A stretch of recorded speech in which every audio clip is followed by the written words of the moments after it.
Hace unos días tuve la gran suerte de charlar con Pepe Conesa en su programa de radio sobre el arte de no hacer, un libro que está a punto de publicarse y que os presento en esta entrevista. Soy Inma Noguera y esto es La suerte de quien te encuentre, un podcast donde de vez en cuando reflexionaremos sobre psicología, crianza, educación y cualquier cosa que nos ayude a inspirarnos y a conectar con esa luz que todos llevamos dentro. La máquina. Pepe Conesa.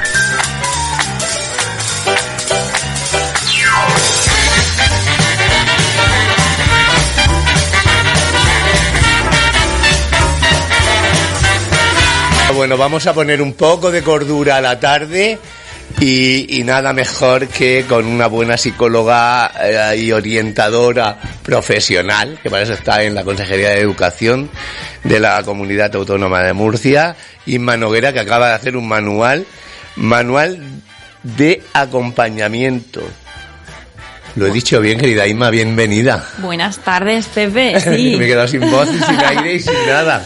Lo has dicho muy bien, porque... Acércate al micrófono si no te importa. Lo has dicho muy bien, porque para acompañar a nuestros chavales, a nuestros niños y niñas, tenemos que ser unos buenos acompañantes, pero también de nosotros mismos.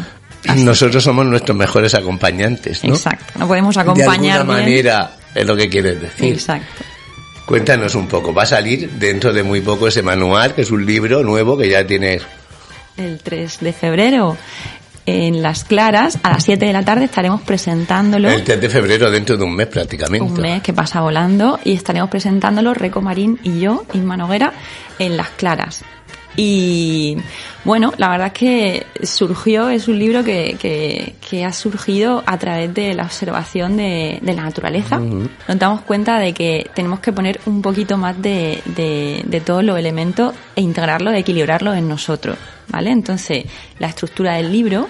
Es totalmente todo lo contrario a lo que teníamos hasta hace poco tiempo, ¿no? Exacto. ¿Qué pasa? Que esto de la pandemia de alguna manera no nos ha demostrado o no sé si nos ha demostrado lo mal que hacemos las cosas o lo bien que las hacemos, o lo regular. Estamos cada vez más desconectados de esos ciclos naturales. Por ejemplo, en Navidad, estamos en invierno y el cuerpo nos pide un poquito de cueva, un poquito de recogimiento. Sin embargo, nosotros nos lanzamos a las calles a llenas de luces, nos petamos la agenda y bueno. Y la naturaleza no es eso. La naturaleza no es eso. Y lo hacemos un poco por evitar el vacío, porque muchas veces cuando estamos en soledad tenemos que tocar ciertas cosas que no nos apetece. Pero tocar ese vacío a veces es necesario, porque yo siempre digo que nos da mucho miedo sentir, y es desde esa introspección y ese ver qué estoy necesitando como puedo tomar las mejores decisiones. El libro se llama El arte del no hacer. El arte del no hacer. El arte de no hacer. Y no porque el hacer no sea necesario. Al final todo lo bajamos a tierra a través de la acción. Pero antes de esa acción compulsiva es necesario pararse, ver qué está pasando dentro, Ajá. ver qué necesito y de quién quiero acompañarme, y para tomar las decisiones adecuadas y para llevar a una acción un poco conectada conmigo y alineada con coherencia con lo que yo quiero. Te preguntaba hace un momento que si tú crees que esto de la pandemia, ese recogimiento, es estar en la casa.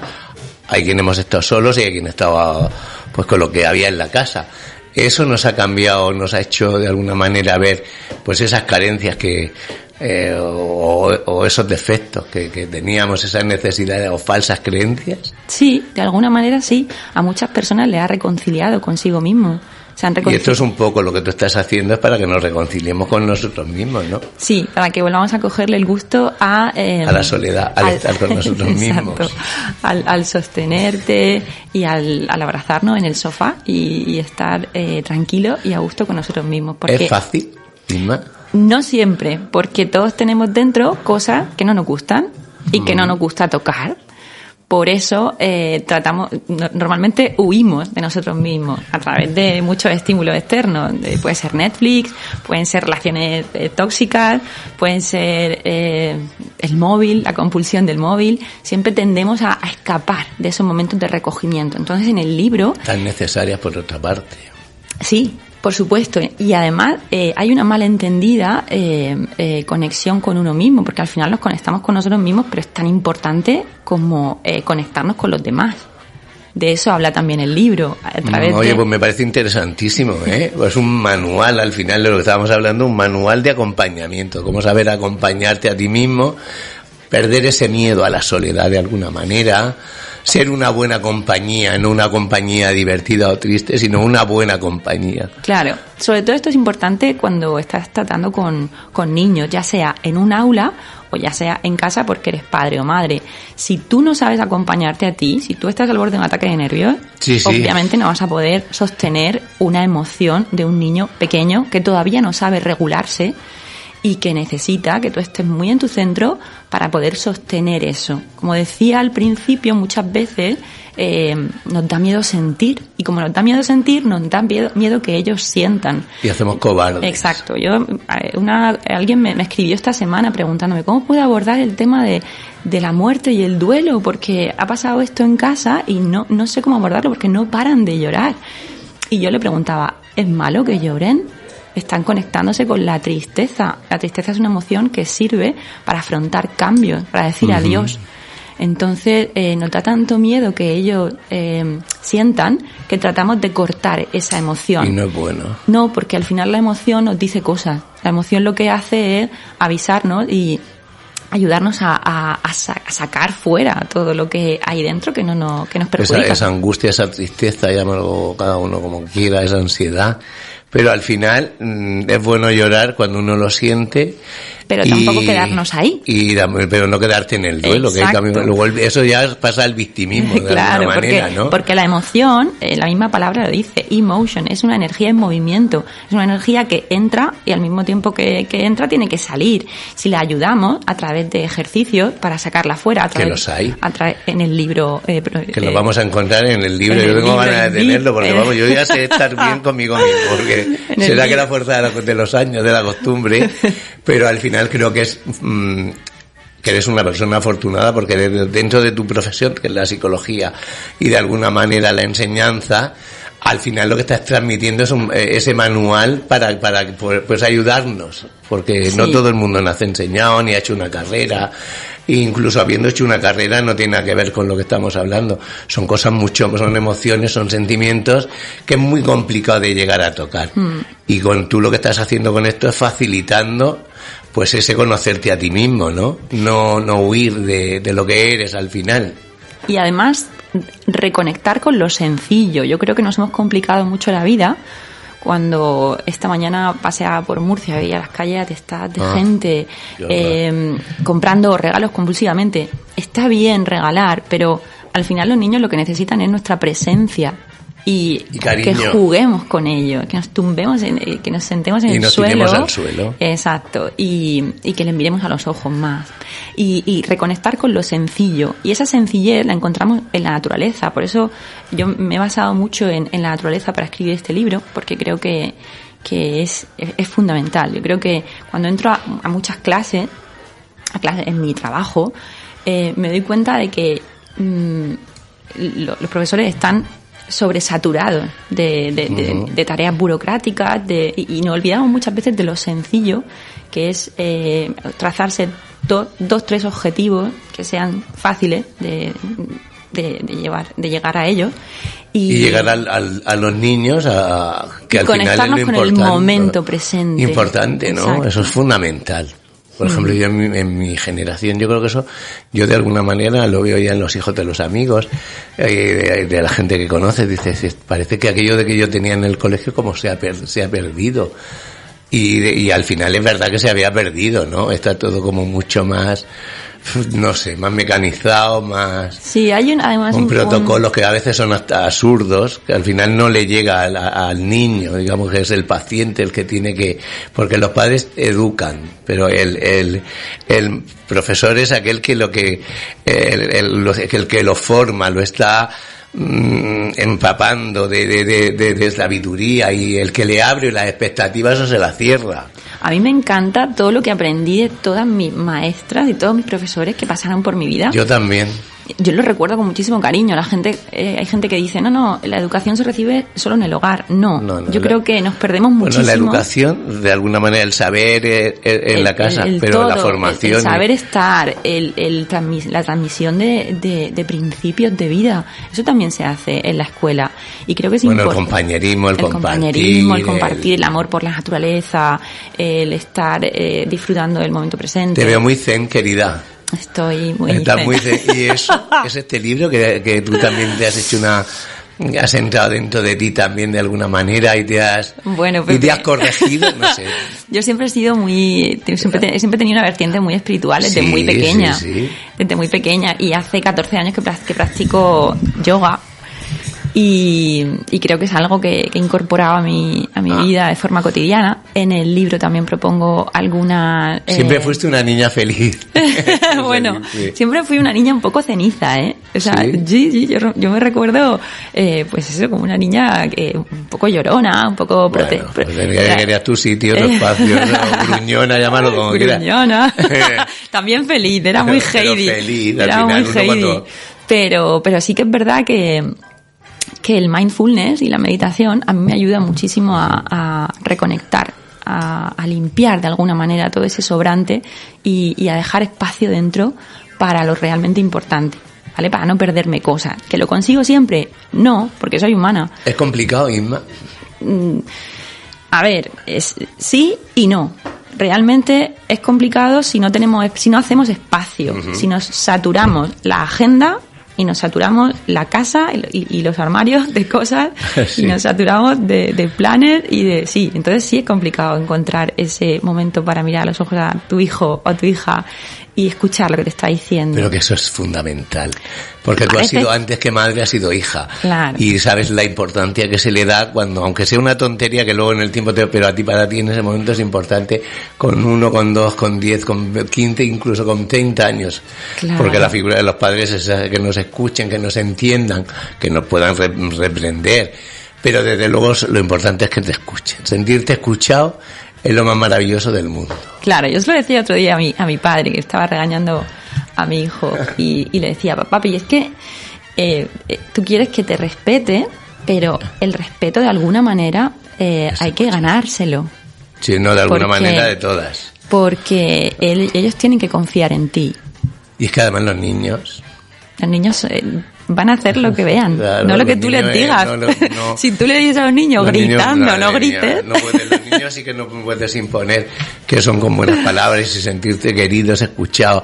No darle todo lo que pidan. Exacto, ahí te iba a decir. Eso es un problema. Esto es algo que está malentendido porque hay gente que no sabe decir que no y entienden el que hay que respetar y hay que dialogar con los niños y hay que hacer una disciplina positiva, sí, pero es súper importante que ellos sepan respetar el no. Claro, pero eso, claro, no. Cuando llegue el papá, no, hija, exacto, no es no. Y solamente podemos hacer adultos que sepan que mantengan esa cadena de respeto pero de respeto a uno mismo, que para mí es la base fundamental. Y si este manual de alguna manera nos va a ayudar, sí, yo creo que va a quitar mucha soledad.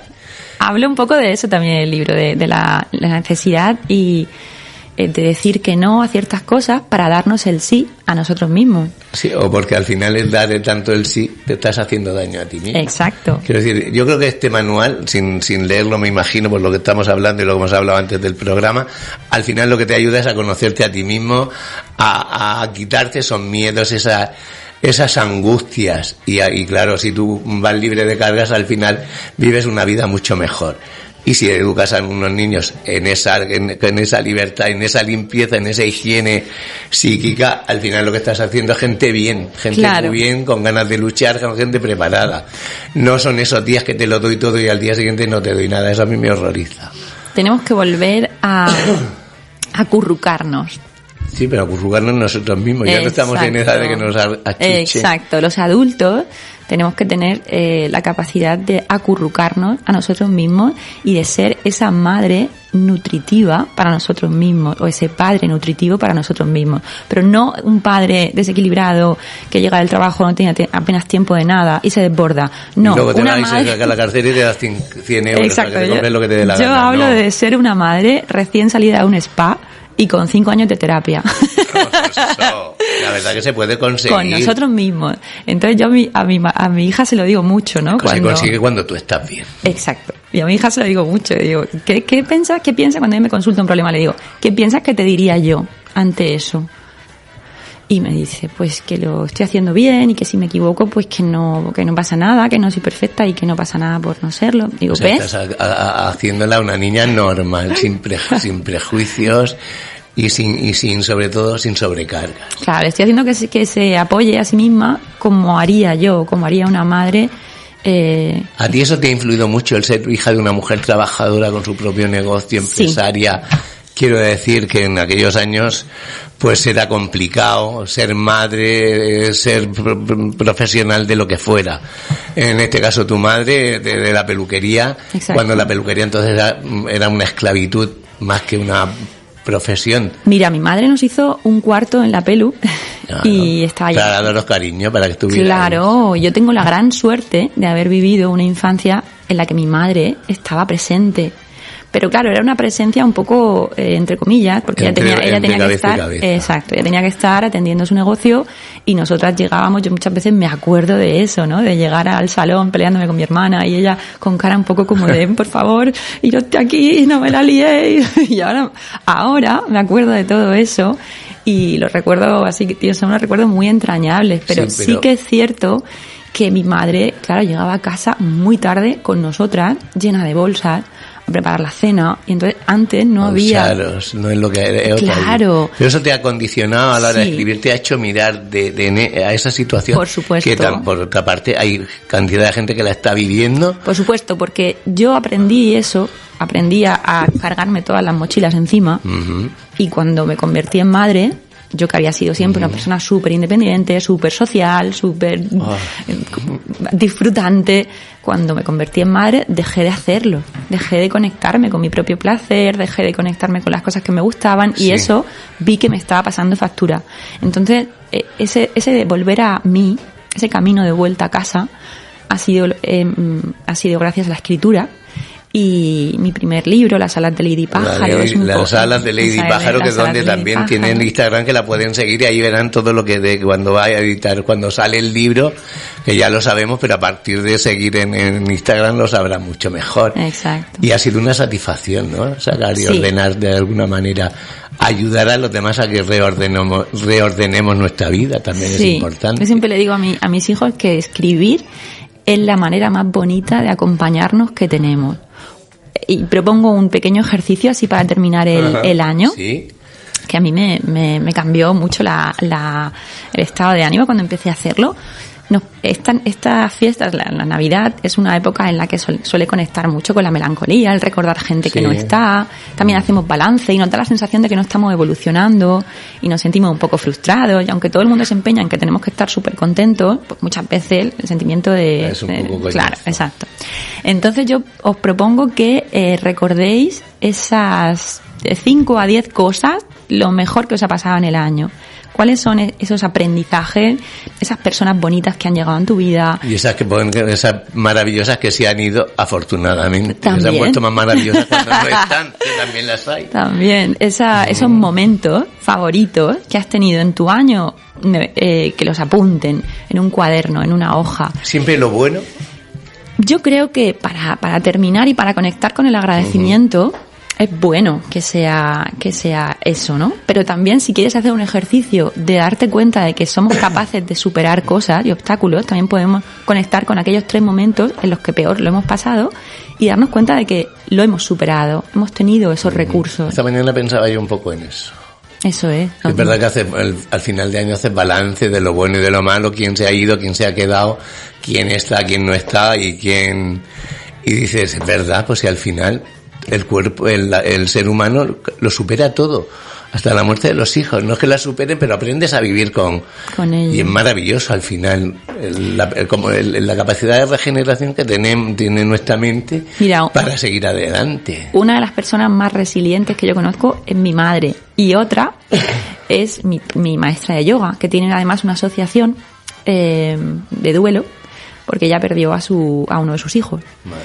Y ella es una persona feliz. Bueno. Pero es que la felicidad no implica el no estar triste a veces. Claro, es que todo no es el jiji y el jaja. Claro, es que la gente piensa... Es la vida con todo lo que conlleva, el Exacto. Día a día. Y la gente piensa que el hecho de experimentar en un momento dado tristeza o una emoción desagradable nos impide ser felices, y yo creo que no, cuando nos reconciliamos con las emociones, con toda esa paleta cromática que tenemos dentro, es realmente cuando podemos llevar una vida plena, realista. Pues hija, eso es lo bonito, pues vamos a ir a comprar El arte de no hacer. Y si quieren acompañarme en la presentación será el día 3 en Las Claras. Exacto. El día 3, el día de San Blas, además, de la Candelaria San Blas, en Las Claras. A las 7 de la tarde. A las 7 de la tarde, Inma, lo mejor, y gracias por ese, pues eso, no son libros de autoayuda, sino de ayuda para, pues de alguna manera curarnos y sobre todo para pasar el día a día bien. Gracias por estar en La Máquina, por suerte ya eres parte de ella, y feliz año. Muchas gracias. Acábalo maravillosamente y empiézalo lo mejor que la vida te dé, que sea mucho y bueno. Gracias por subirte, gracias, querida. Pepe.